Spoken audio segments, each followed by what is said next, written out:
All right, let's dive right in.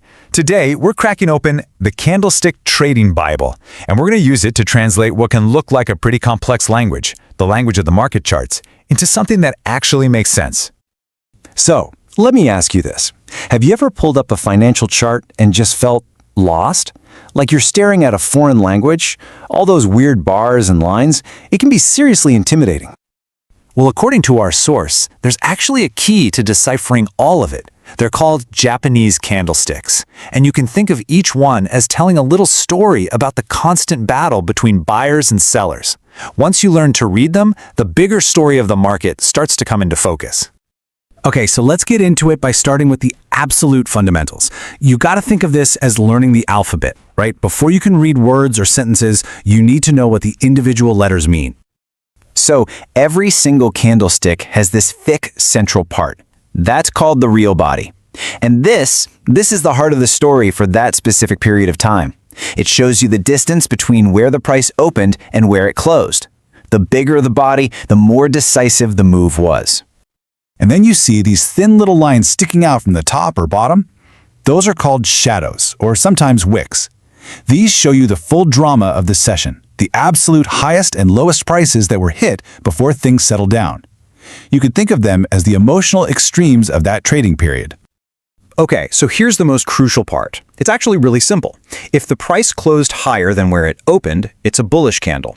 That means the buyers won that round. But if the close is below the open, it's a bearish candle, which means sellers were in charge. It's kind of like a traffic light, you know? Green means buyers pushed the price up. Red means sellers pushed it down. That color code gives you an instant read on what's going on. All right, so we've got our alphabet down. Now let's start putting those letters together to form some basic words. We're moving on from just single candles to recognizing some really simple but powerful patterns that they create.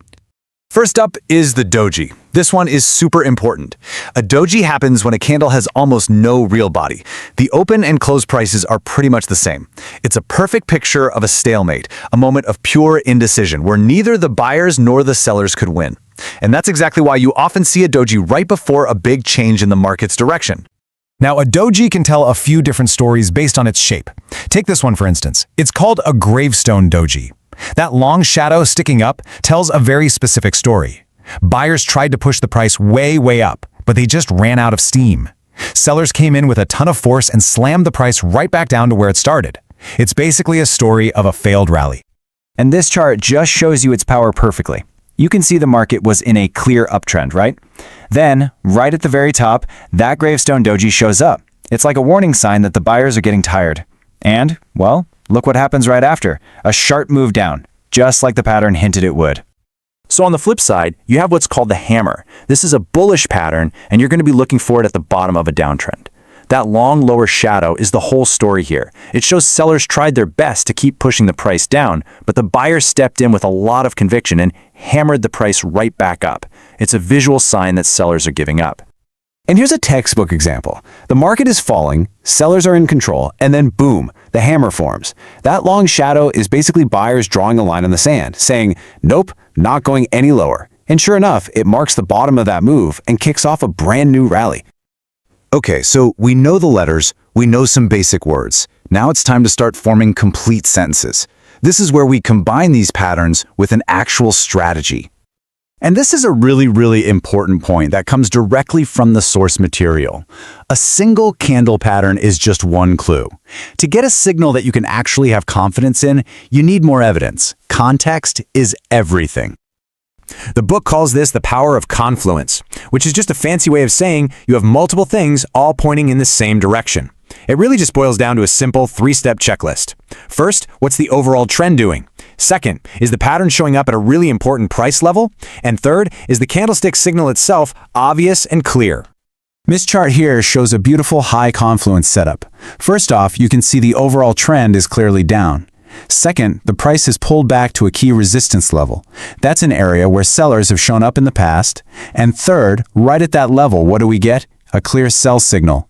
A candle with a long upper wick, a lot like that gravestone doji. All three things are lining up, creating a much stronger, more reliable signal. So we've got the language, we've got the grammar, but there's one last piece to this puzzle. And honestly, they might just be the most important one. Let's talk about the mindset our source says you absolutely have to have. This right here is the foundation. It doesn't matter how good your analysis is, you are going to have trades that lose. The book is crystal clear on this. You have to just accept that losing is a normal part of the process. It's a cost of doing business. So how do you manage that reality? With a very simple but very powerful rule. The book points out that successful traders are incredibly strict about risk. Many of them will never risk more than 2% of their entire trading account on any single trade. That way, one bad trade can't possibly knock you out of the game. So, to kind of wrap up the mindset part, you have to treat this like a business, not like you're at a casino. Start small while you're gaining experience. Go into it knowing and accepting that losses are inevitable. Your number one job is always to protect your capital, and the goal is to focus on executing your strategy consistently, not on getting rich overnight.